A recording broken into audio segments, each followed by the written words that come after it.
Morning guys!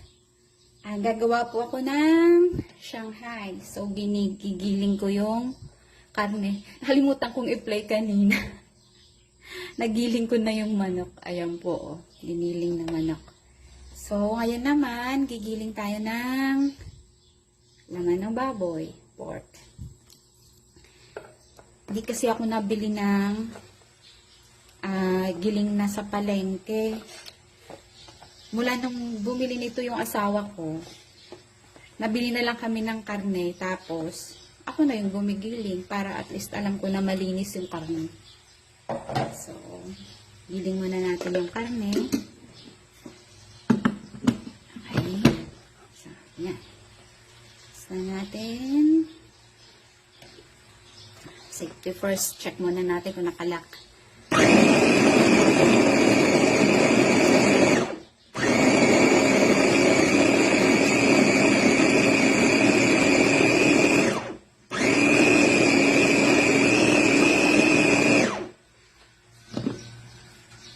Dapat pala nilive ko, ano. Yan na siya. Tingnan nyo, guys. Giling na ang ating baboy. Yan na siya, guys. Yan.